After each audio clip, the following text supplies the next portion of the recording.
Funa TV.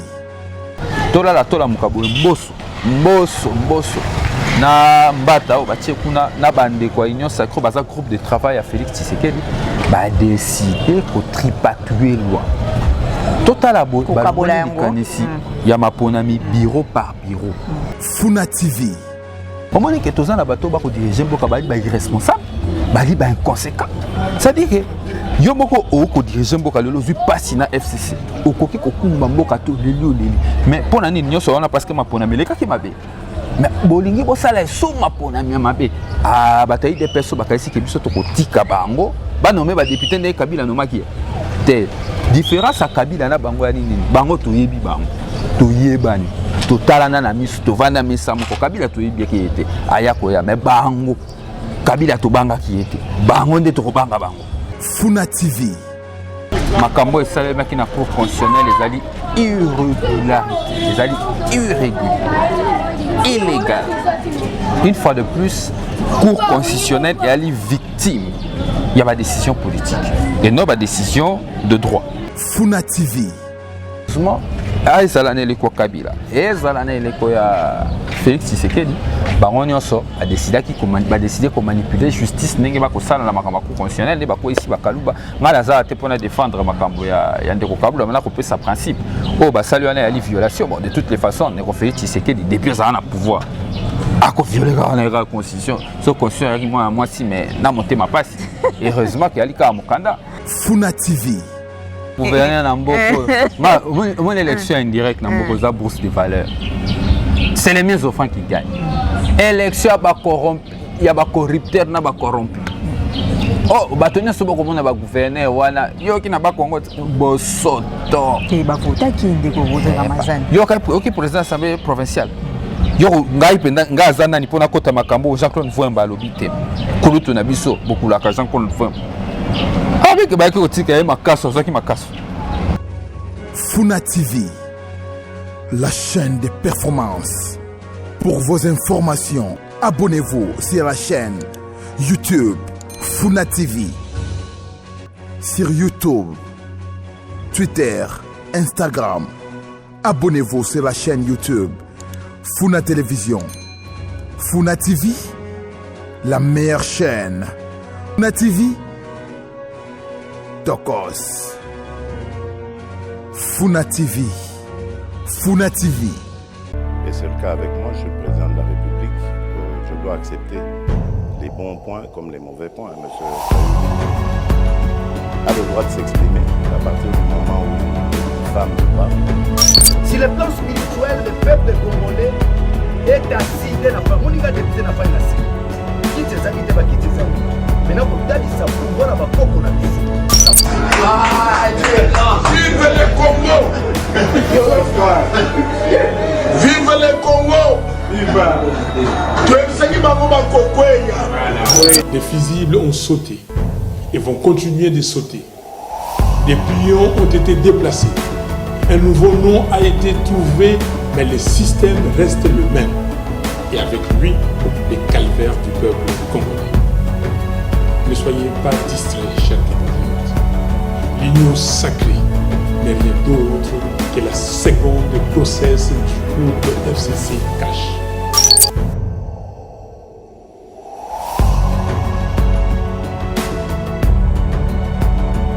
Bonjour et bienvenue dans ce nouveau numéro de la politique. Merci na confiance et fidélité. Vous allez continuer au sur la chaîne Nabiso Funa Télévision. En tout cas, vous continuez à s'abonner massivement. Il y a des alliés, un combat Nabiso à chaque jour beaucoup mais belé popé et puis ça me sommes makanisi. Il y a quoi la bino lisusu makambo ya sika mikolonion so. Voilà, bouti kolanda ndeko Nabiso o ya yambaki pe bandeko ya politique kasi ngai lelo a na tolo la politique na koyamba bongo ndeko Rodrigue Ramazan azali bongo porte-parole, il y a parti en vol, il y a mon amboka délice c'est ça ngoto ko betanaye makambo kaka ya actualité ezali kolekana awa na kati ya République démocratique du Congo to ko bongo makambo ya réforme électorale au bazali ko senga pe to beta quelques actualités pour na kaka boza la informer sur ce qui se passe ici en République démocratique du Congo. Mala mako to pesa mbote na ndeko Rodrigue Ramazan aza déjà pimbe nanga ndeko Rodrigue Ramazan mbote na yo. Mbote mama Patricia et sengo boyo ko kanganga lelo na quartier lingwala na banda le pai na ngai nakanisi masolo tokosola lelo kosala ete bana mboka bamanyola mpenza malamu mambima koleka na mboka natondi bino botondi bouti mosika boye kotala biso na bandala lelo tobeta masolo ya politiki kasi mingi kolobela mpenza makambo ya parti na bino avant tokota na mozindo. Comment se porte le parti Envol Pambato Zali Molobeli na bango, la bouche autorisée, il y a délice et sang. Parti Envol les a se porté très bien.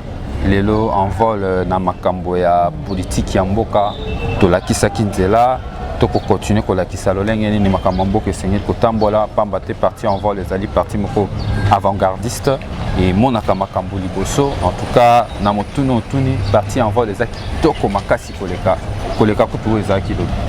Voilà, lelo to moni bozali ko bunda penza na makambo etali réforme électorale nini ezali ko tungisa bino penza na kati wana Pambate ko mona o bozali ko sale bozali penza ko betela yango c'était boza ko banga ete lobby ba élection et ça les maté to ba revoter lisusu mwana mboka Félix Antoine Tshisekedi.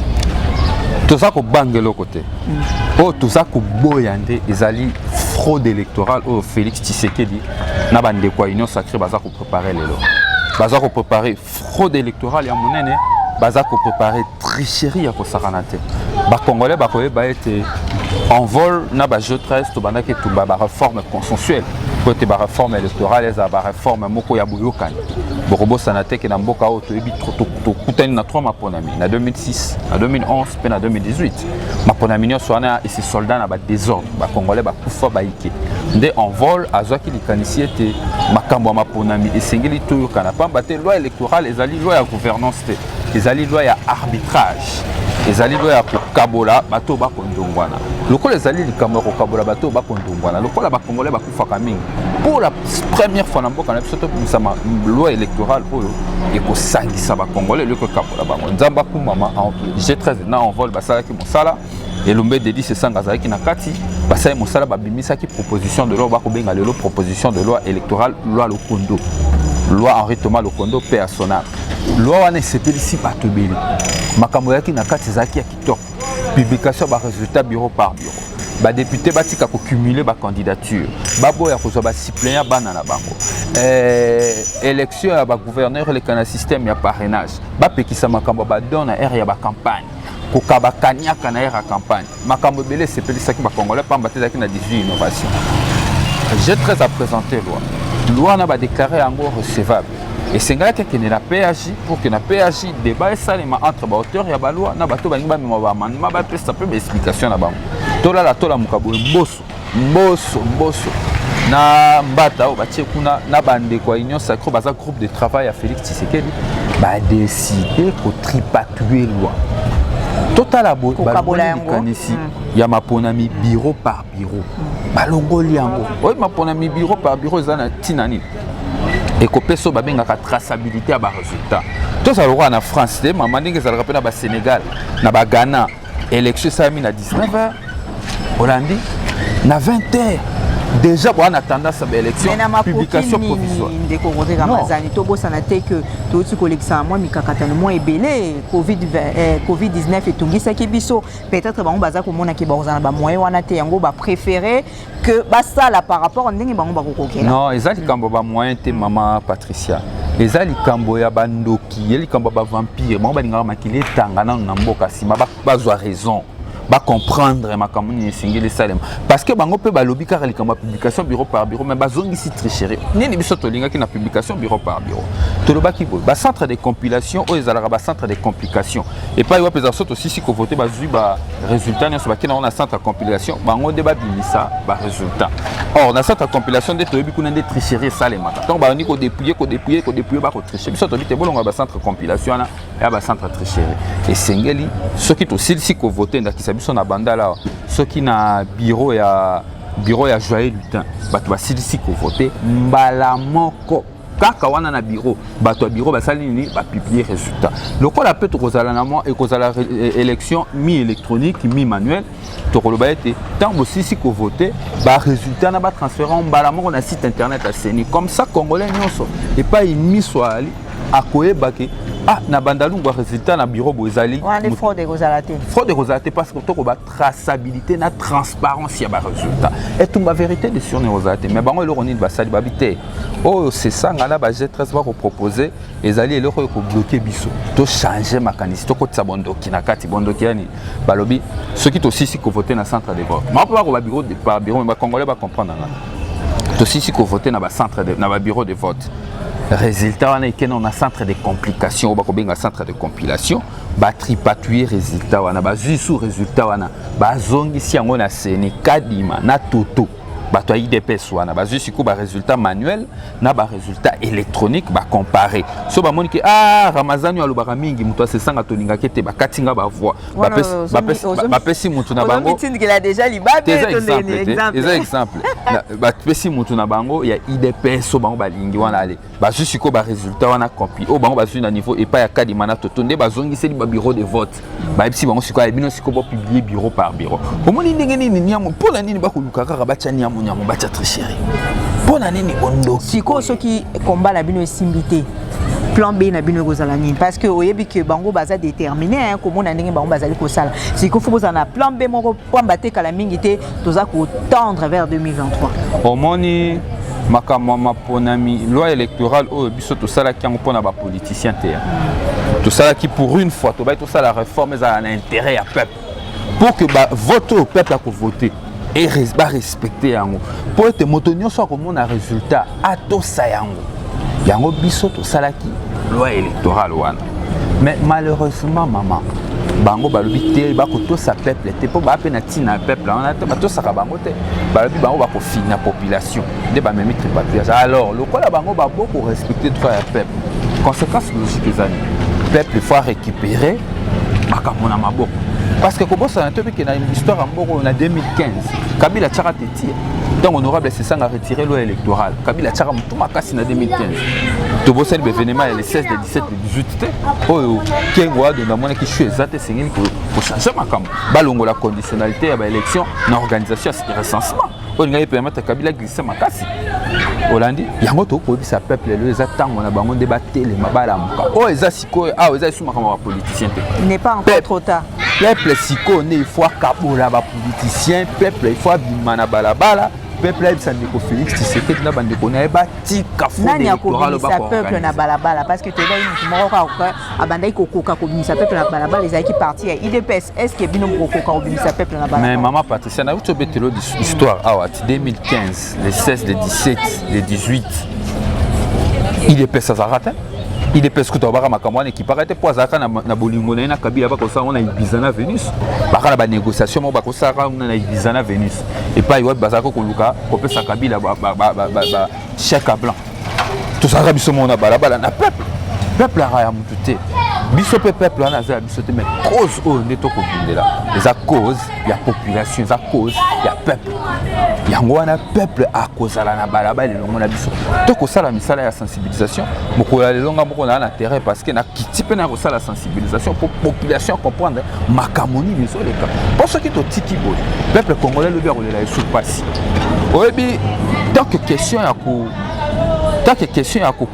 ya lolenge ya kokota na kibokundi question ya élection et kozala résoluté na mboka o question à développement pour débattre en côté moto a gagner ma ponami a kozala toujours on attend mingi ya koluka pour gérer ba problème ba politicien que à régler ba problème ya gouvernance na. Alors à quand Denis Sesanga président de la République candidat président parce que tout le monde a kaka azobundana na député parce que tala mayele wazali na ngwaza pe capable de diriger mboka parce que de temps à autre aza ko bunda pour le développement ya mboka à quand yemo ko kozwa masolo vraiment na maboko habité tour oyo nga moko pe na meki na za la candidat président pour rappeler na kota masolo en tout cas maman Patricia motuna na yo nakomi koyoka ngumi na ba pandisang na ba congolais na kutana kana bango na balabala ba ko telemisanga ba ko yibisanga yango na bato mo ebele na ba réseaux sociaux na boy na kokutana na bato bisika nyonso na bato nyonso ba ko bisanga ke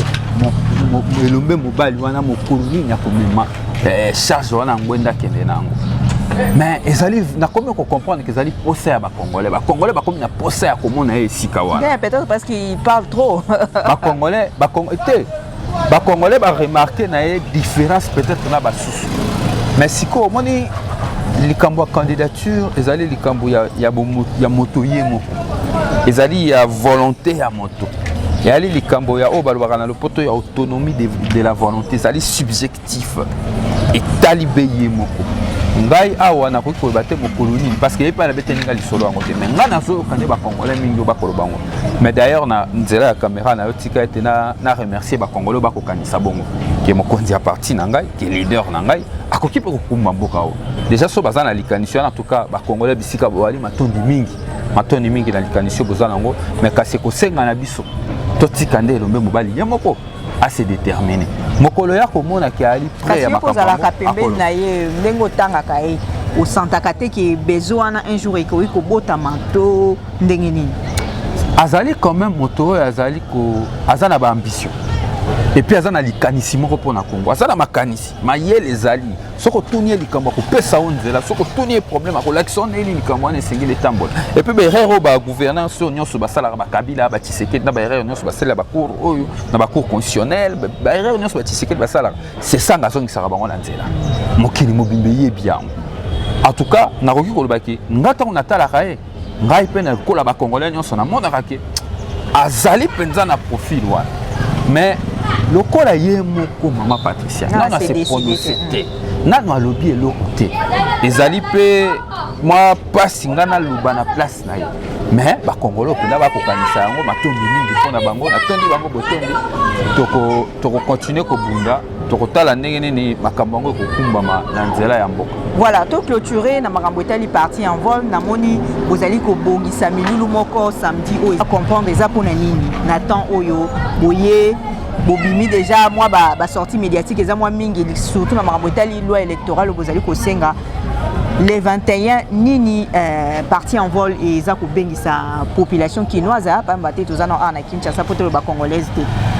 Effectivement samedi à semaine parti en vol les en matinée politique ya monene ya liki ya kusakalate na esplanade ya Asanef juste na 24 actuelle avenue de la Libération tozaka wana juste en face à saut des moutons et ali matinée politique ya vérité matinée politique ya bosolo matinée politique ya sensibilisation moto ko animer matinée wana ezali elombe mobali délice sanga yemo ako telema liboso population pour expliquer bango nini eza koleka na parlement peuple a droit à redevabilité on a vérité on a ko yebisa bango eza koleka na parler du peuple ou peut-être peuple a yoka kata mona kapete peuple a yoka kata mona kate to yebisa bango ndenge ni Félix Tshisekedi azo ko organiser fraude électorale na tricherie Félix Tshisekedi na groupe de travail na union sacrée na ba ko lukaba yiba volonté à peuple sous pour tous on a bitumba vérité des yeux au moins que tous na bato ba ko diriger mboka ba irresponsable bali ba inconséquent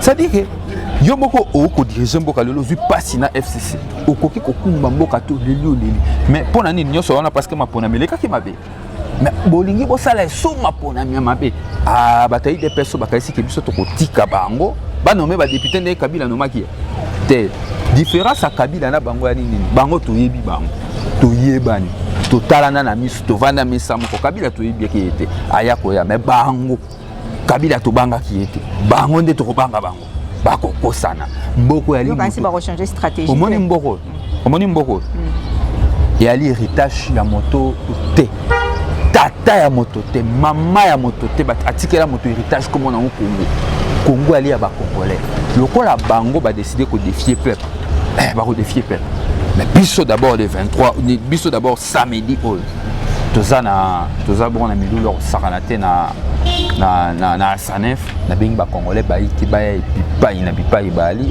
oya mboka ba ya oya kisasa pe ba ya po ete to kutana na kati ya Asanef na ba kinwa nyonso to solo la makambo. Voilà, très chers téléspectateurs, il y a Funa Télévision to changer sujet to beta masolo mususu to beta masolo ya Katanga lelo to moni forum moko isale mikuna o ezali ko sangisa ba Katanga nyonso to moni vraiment ba to ba iki na bato soi-disant ba yoka na kate kasi basangani pona baluka réconciliation ibandaki bongo mokolo ya 17 et sili lelo le 19 ndeko Rodrigo Ramazani lecture na eza ndenge nini pamba te oto ko lobela yango e komi likambo ya tribalisme te pamba te to moni pe ndeko Papi Tamba kuna na Congo central azali pe ko benga batu ya ye basangana bakuta na basolola Non. Déjà initiative à Batokukuta na kosangana kosoleza malam. Comment biso tovani bo biso pena biso na biso ba Congolais to boya ki ba sangana ba solo. Eza batuka ya clan moko ya province moko. Kasite bakutani ba solo là. Certainement ba monaki na kati na bango ba na ba problème. Siko yebisa ngai siko Rodrigue Ramazani mutu envol. Kabila na mutu ya na Moïse Katumbi ba sangana ba solo là. Ba na ba problème na bango ba yoka. Bon, ngala kati na ba na sabon ki boyoka na te. Na yoki peke eza na bato mosusu ba sepeli na ngote. Nga penza na ndenga mabete mama na omoni loko na koloba na kati makambo wana. Bato balobaki ke bamoni ke bokabwaniza na kati na bango. Province na bango eza ya kokabwa. Eza kutu makambo province c'est pour ça Hollande bieza makambo ya bato. Ba leader na bango baza ya kokabwana. Po na tayi bena na Katanga na ndimite ba voisin babeta baswana. Ya mambo voisin teza mambo ba leader na bango. Bako yokana te. Bako betanaka ba jeton bako bundanaka bango na bango. Biso en vol on a mis à faire que ça. Nous, l'envol, on est focalisé sur l'unification ya Congo, unité ya ba Congolais.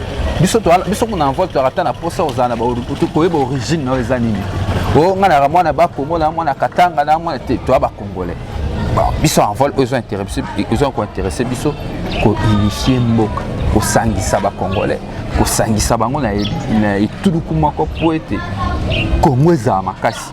Oh ya moi ba Congo il faut basangala ba tetela basangala ba luba basangala ya la ba leadership pour ekumbela makambo lolenge wana soki bango ba moni kezali lolenge na bango kotala makambo to ko respecter mais biso na envol to kotala Congo dans sa globalité. Voilà, très chers téléspectateurs, siko to beta makambo ya tirage au sort. To monaka mingi soki to nto koma pene ya ba élection to monaka mokonzi ya mboka soit a changer ba juge soit a changer armée. Siko lelo to moni ke ba ko isinde ko kaluba lecture ya Rodrigue Ramazani na likambo wana eza penzani ni pan bate e kamusaki ko mona juge ya mayele bongo ko ya kaka na tirage au sort ba koni kaka ye mutu alongwa na kiti ya bokonzi na ye Rodrigue Ramazani. Ya liboso esengeli konote ezali makambo esalemaki na cour constitutionnelle ezali irrégularité, illégal. Une fois de plus, cour constitutionnelle est allée victime. Il y a ma décision politique et non ma décision de droit. Qu'est-ce qui se passe? Le juge en cour constitutionnelle va la renommer. Dans le départ, il y a cour constitutionnelle. 9 juges qui nommés, 3 dans la présidence, 3 dans le parlement, 3 dans le conseil supérieur à la magistrature. Maintenant, cour constitutionnelle, une composition initiale de la cour constitutionnelle, c'est qu'elle a renouvelé de tiers à chaque 3 ans. Il faut à chaque composante, après 3 ans. Donc, la loi prévoit des tirages au sort. La loi prévoit des tirages au sort. Mais le contexte, même pas qu'il y a violation, il y a irrégularité. C'est ce qui est inexplicable. Une façon à tripatouiller. Donc, les Alaranango déjà existent, Alarango déjà dans la justice. C'est qu'au Congolais, il faut pas baiser le dossier. Cour constitutionnelle tombe tiers parce que à comment mon béco honorable c'est ça tombe tiers cour constitutionnelle et c'est là qui batia 9 membres à cour 3 baouti parlement 3 baouti et quoi président 3 monsieur baouti dans le conseil supérieur à la magistrature c'est quoi chaque 3 ans et c'est dans chaque composante bah ça la tirage au sort n'est-ce pas bah ça la tirage au sort pour que dans chaque composante jugement comment à l'ombre si m'a nommé Yassika n'est-ce pas après bah juge ou la composition initiale. Et c'est là qui va faire des tirages au sort. Et puis, il y a des tirages au sort, on a ce que si le mandat il y a membre de la Cour constitutionnelle, et comme il est normalement 9 ans.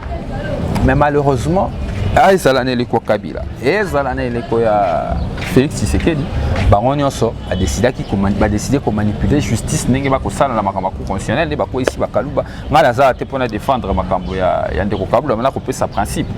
Ça lui a une violation. De toutes les façons, Félix Tshisekedi depuis qu'il a le pouvoir. A violer la constitution. La constitution, moi, si, mais n'a monté ma passe.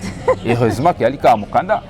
et heureusement qu'il y a le cas Mokanda na kasi ceux qui maintenant moi c'est tomato benga prix Nobel de la paix na biso docteur Mukwege qui pour aller la makamuna mais malheureusement pour nous ils ont un texte le lenge ba ko balola yango omoni que ya bato ba yebi ko to sapena mibe ko encore ba na sens ya l'état et malheureusement pour na Congo ndeko Rodrigue Ramazani to comme penza na suka lecture ni au sali par rapport à vote ya ba gouverneur, est-ce que ces personnes ont mérité to ba voter ba poni ba on peut te dire que ba pona kaka o ba pona ki mais biso moto mona ki ba vota ki maka gouverneur na mboko mon élection indirecte na mboko za bourse de valeur, c'est les mêmes enfants qui gagnent.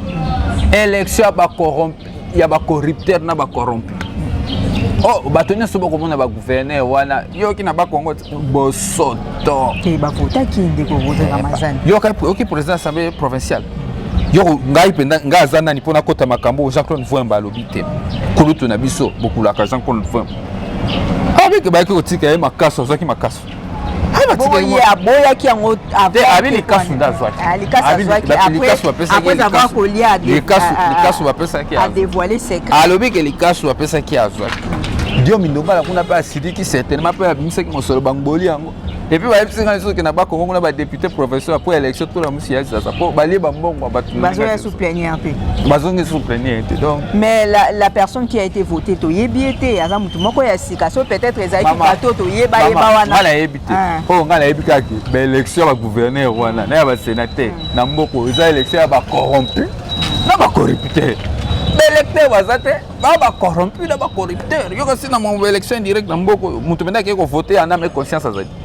bato ba kolia kakanyaka bisika nyonso ki mapona mena 5 bato ba lekanyaka nde kolia ba lekanyaka nde kolia et lecture kuta kosala ya milaye ya lité ba corrompu na ba corrupteur nzamba sunga ba province na biso eza diriger malamu nzamba nda sunga pena ba province na biso za diriger malamu ndeko Rodrigue Ramazani komona ye azali vraiment kokanisa kokoma député lobi na mboko to yebite soki yepe akozala corrupteur te to azala pe corrompu te voilà ndeko Rodrigue Ramazani to comme penza na suka liloba na yo message ne ko pesa na bato balandi yo na mikili ya poto na Kinshasa partout ailleurs message ça moko ba congolais sengeli ba telema pona makambo ba élection za koya le électoral les a tripatouillé dénaturé na bato ya Félix Tshisekedi o ba décider ba organiser fraude électorale na tricherie.